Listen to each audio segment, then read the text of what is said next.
दर्शनानुसार बीते दिनों में हम एक दर्शन की बारे में विचार कर रहे थे। उस दर्शन में एक प्रकाश आ रहा है, ध्यान से सुनिए।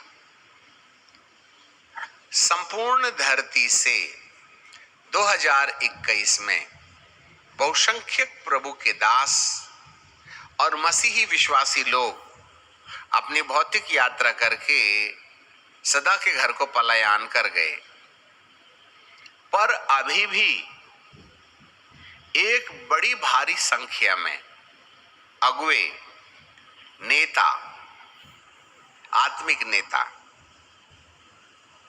पास्टर्स, एवेंजलिस्ट, प्रॉफिट्स, एपोस्टल्स, ये लोगों ने आज तक कलीसिया को अपने दिए गए दर्शन और बुलाहट के द्वारा उन्हें यहां तक लेके आया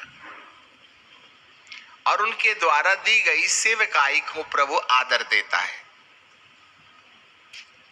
परंतु अब परमेश्वर बहुत से अगुओं को और सेवकों को विश्राम में पहुंचाना चाहते हैं, क्योंकि उन्होंने जो कठोर परिश्रम अब तक किया है उसका अवार्ड उनको पाने का वक्त आ गया है।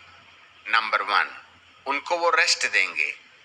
नंबर 2, कल अर्थात आगामी दिनों के अंदर जिस प्रकार की विपरीत परिस्थितियां संपूर्ण धरती के अंदर पाई जाएंगी, उन परिस्थितियों को देख करके प्रभु अपने भक्तों को उन परिस्थितियों में नहीं छोड़ना चाहता है, जिससे कि वे ऐसा एहसास करें कि हे प्रभु, हमने इतने लंबे समय तक आपकी खिदमत की, परंतु ये जो न्यायपूर्ण दशा हम देख रहे हैं, आखिर आपने हमारे साथ ऐसा क्यों किया। और उन्हें अपनी सेवकाई के किए जाने के पश्चात उन्हें पछताना ना पड़े कि हमें प्रभु ने क्या दिया,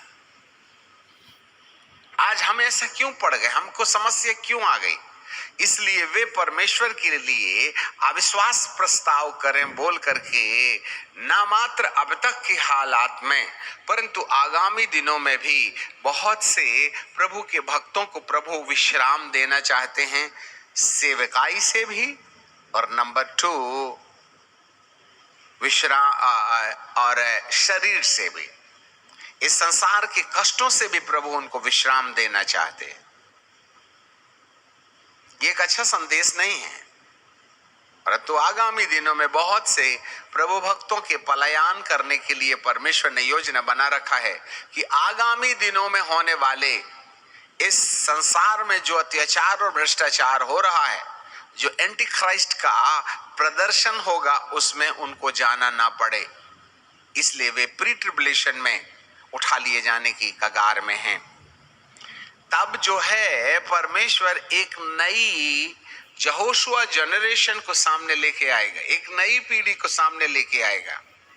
और आपको मालूम होवे, परमेश्वर एक नई पीढ़ी को अंदर ही अंदर तैयार कर रहा है, जो अभी तक फिगर में नहीं है, पिक्चर में नहीं है। ना आपने उनको यूट्यूब में देखा है, ना फेसबुक में देखा है, और ना ही वे कहीं प्रचलित हैं, परंतु परमेश्वर उन्हें अंदर ही अंदर आत्मिक तरीके से जीवन के आधार पर तैयार कर रहा है। और उन्होंने अभी तक समझौता नहीं किया है संसार के साथ। वे परमेश्वर की निर्दोषिता और पवित्रता में जीवन यापन कर रहे हैं। शायद उनको भी नहीं मालूम होगा कि मैं ऐसा क्यों कर रहा हूं। इसलिए भारी मात्रा में अंडरग्राउंड सेवकाई में आए बिना वे एक साधारण विश्वासी के समान परमेश्वर के वचन के अनुसार, पवित्र आत्मा के निर्देशानुसार जीवन यापन करते हुए एक अंदर ही अंदर एक नई सेना तैयार हो रही है।